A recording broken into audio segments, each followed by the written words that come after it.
Well, how are you? Good. So this is the third night of Kwanzaa, Yes.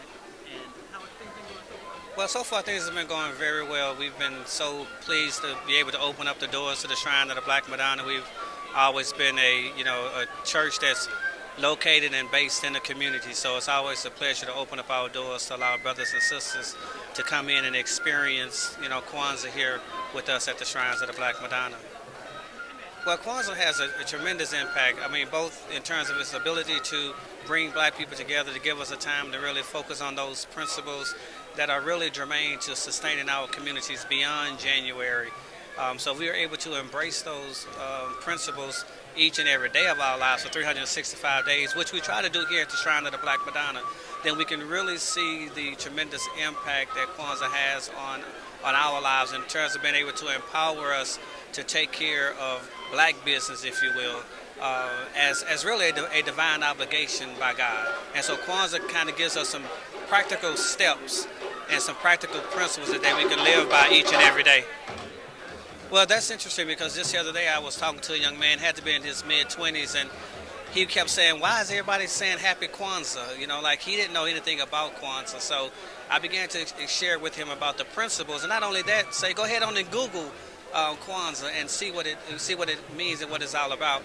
And I think, we give an opportunity to enlighten our brothers and sisters, to expose them to it, because there are a lot of brothers and sisters where Kwanzaa has not been celebrated. Oftentimes here in Atlanta, the Mecca, if you will, of black intelligentsia, the black church and things of that nature, we kind of take it for granted. But there are a lot of brothers and sisters who've never heard of Kwanzaa, so we have a responsibility to just inform them, enlighten them, and make them aware of it. And if we do that, then I think they can begin to understand the significance of Kwanzaa for themselves as principles to live by. Well, I don't think it is, because for one thing, anything that's going to empower us doesn't really get the major publicity that it should. So in that light, I think it's not as practiced, or it's not as well known as it should be, but that's no reason to stop it, because I think if we just take step by step, it'll begin to snowball, and before you know it, the energy that Kwanzaa presents, it'll scoop people up, and they really won't know why, but it's a certain energy that we started just by step by step.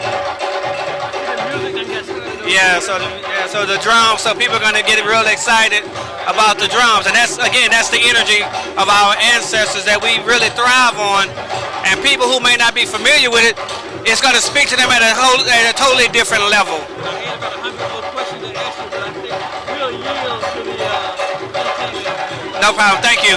God bless. I'm here with Olatunji, my favorite African historian, as if I know a lot of African historians. But Brother Olatunji, I want to talk to you for a second. How you doing, Rashad? I'm good, brother. How you doing? Great. Yeah, absolutely not. So I think Kwanzaa not only should be observed by our community, but by every community because it reinforces values. But especially in our community because this was something developed by someone who looks like us and it connects us back with our culture, our heritage from Africa, and honoring that tradition. You know, in America, there are so many cultures, so many traditions that we could get lost in the melee. But absolutely not. I don't think as many black people know about Kwanzaa. We need to continue to promote, continue to educate.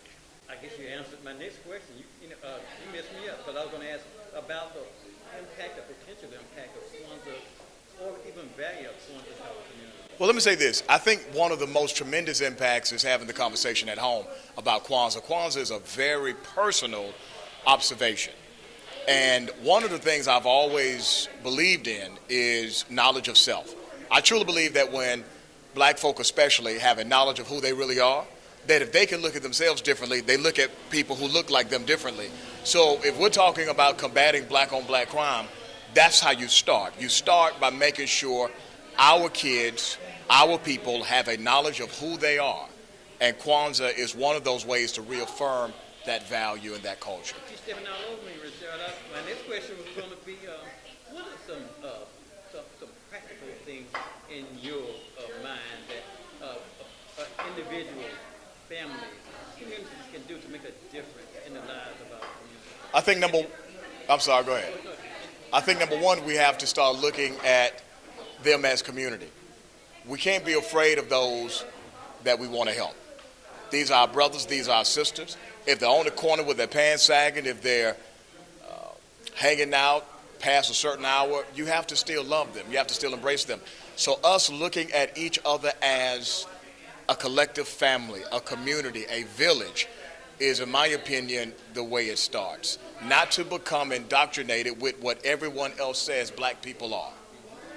If you were drawing a chart, a trajectory chart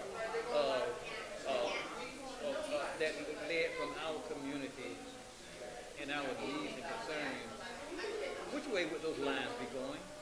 They'll go every which way because we're not monolithic. None of us are monolithic. No culture, no race, no society is. But I believe that there is a collective growth that's taking place. Some of it has to do with an awakening, and some of it has to do with us being able to specifically identify enemy elements that are happening because they are becoming more pronounced day by day. Rashad, it's always great talking to you. Always great talking to you, my friend. I always feel like I'm enlightened when I Thank you, brother. Oh, thank you for it. Thank you. Thank you for your time.